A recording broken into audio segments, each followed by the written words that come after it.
Queridíssimos amigos do Atchoca, um grande abraço a todos vocês. Muitas mudanças no Boston Celtics, hein? Os Celtics que foram eliminados pelo Brooklyn Nets aí nos playoffs, agora vão procurar um novo treinador. Isso porque o Brad Stevens agora é o General Manager, presidente do time, né? O nosso queridíssimo Danny Ainge decidiu se aposentar depois de 18 anos no cargo, né? Então, Brad Stevens, que chegou em 2013, teve alguns anos, né? Os primeiros anos a gente achava que ele seria o próximo grande treinador na NBA.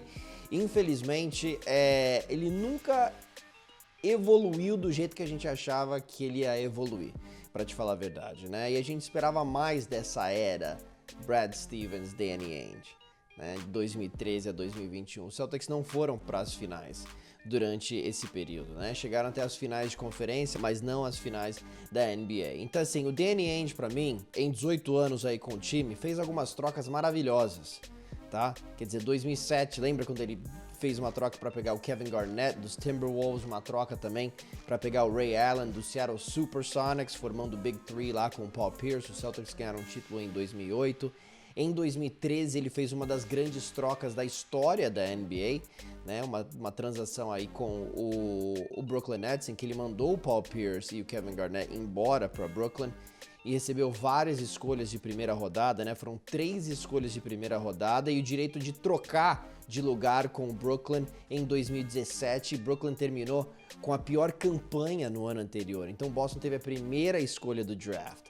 E aí fez uma troca com os Sixers, foi para a terceira escolha e pegou o Jason Tatum, né? Quer dizer, em 2016 os Celtics pegaram o Jaylen Brown na terceira posição. Então, essa troca com os Nets foi muito interessante também, mas quando a gente olha que em 2016 foram 8 escolhas, né? E apenas uma deu certo, Jaylen Brown. Teve algumas outras escolhas também que não deram certo. 2 escolhas na primeira rodada, o Ante Zizic e o Yabusele não deram certo. O RJ Hunter foi uma escolha de primeira rodada em 2015, também não deu certo. Grant Williams, 2019, não deu certo. Nesse último draft aí, o Aaron Nesmith e também o Peyton Pritchard. Não sei se foram grandes escolhas também. Então, assim, teve várias escolhas ótimas, mas também teve algumas aí que Boston poderia talvez ter aproveitado um pouquinho melhor. Aí, porque eram tantas escolhas aqui nos últimos drafts, né? E agora a gente olha pro roster do Celtics e é um roster que tem o Jaylen Brown e tem o Jason Tatum, e aí você tem o Kemba Walker, que foi contratado pelo Danny Ainge, mas tem problemas crônicos aí no joelho, né? E aí, além desses 3, não tem muito mais aí nesse elenco, né? Então, assim, a gente achava que Boston teria um dos elencos mais profundos da NBA por muitos anos, e infelizmente não aconteceu, né? Quer dizer, Danny Ainge foi atrás do Gordon Hayward em 2017, se machucou, não deu certo.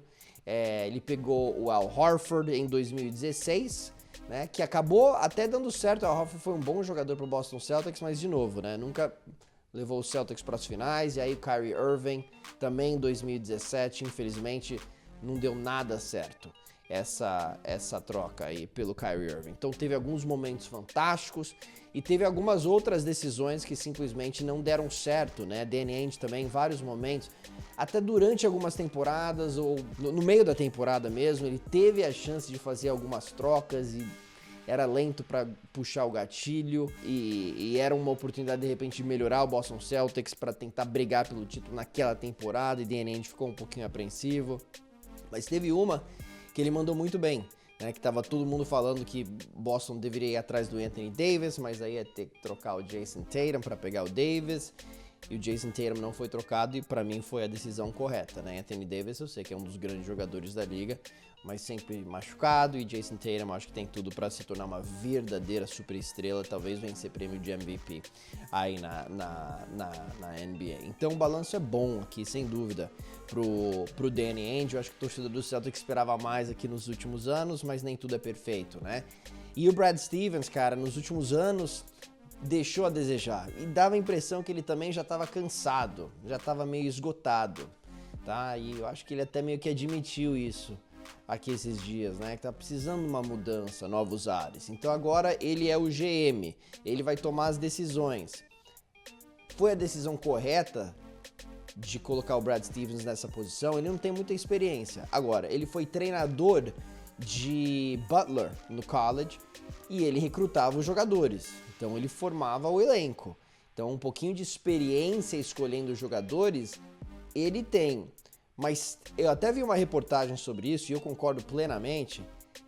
Tinha talvez o Sam Presti disponível. Sam Presti, General Manager do Oklahoma City Thunder.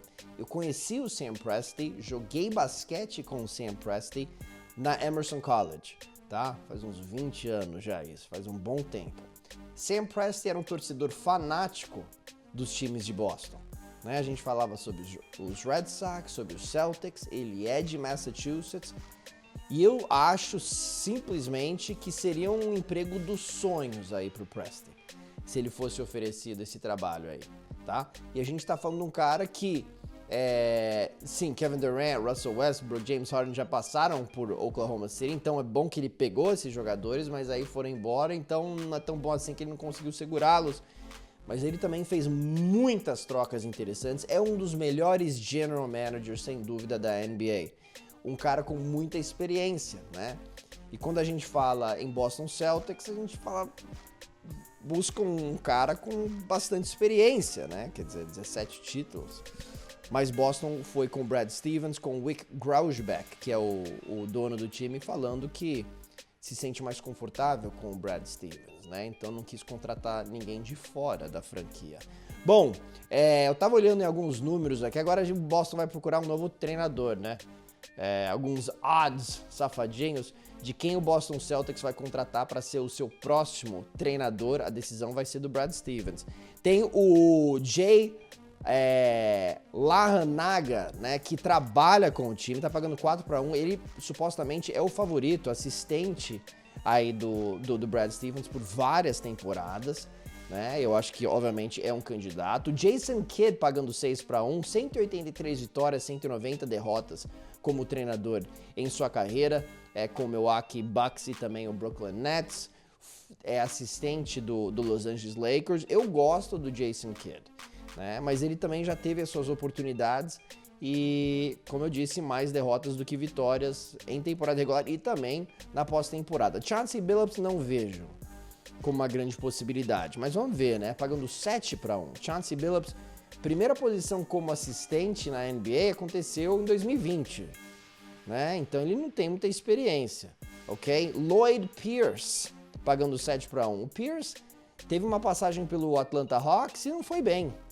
E o time dele estava 14-20 nessa temporada, ele foi mandado embora, Nate McMillan entrou e fez um trabalho fantástico, levou a Atlanta para pós-temporada, né? A Atlanta venceu 27 de 38 jogos com o McMillan, né? Sam Cassell, interessante, pagando 8-1, é um dos assistentes favoritos aí do Doc Rivers. Ele trabalhou com o Rivers nos Clippers, ele trabalhou com o Rivers no Philadelphia 76ers, trabalha com o Rivers lá em Filadélfia, foi jogador do Boston Celtics, foi jogador do Doc Rivers em Boston, né? Então ele conhece muito bem Boston e foi um grande jogador também na NBA, então poderia ser uma contratação interessante aqui o Sam Cassell pagando 8-1, né? Tem o Ime Udoka também pagando 11-1, assistente aí do Brooklyn Nets. Enfim, são muitas decisões que Boston vai ter que tomar. Eu, sinceramente, consigo entender aqui o Larranaga sendo o favorito, pagando 4-1, né? Porque ele conhece muito bem o Brad Stevens.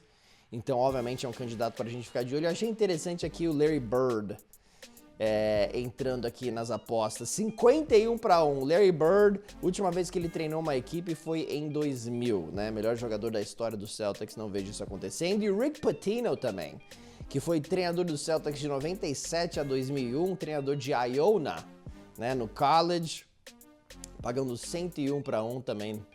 Acho bem difícil isso acontecer. Mas vamos ver o que acontece. É meio que um gostinho de quero mais, né? Essa era Brad Stevens, Danny Ainge prometia, eu achava que Boston tinha tudo para ganhar títulos, né? Quer dizer, o time que tinha tantas escolhas no draft, estava saudável financeiramente para contratar grandes free agents. Infelizmente o time não venceu com Gordon Hayward, não venceu com Al Horford.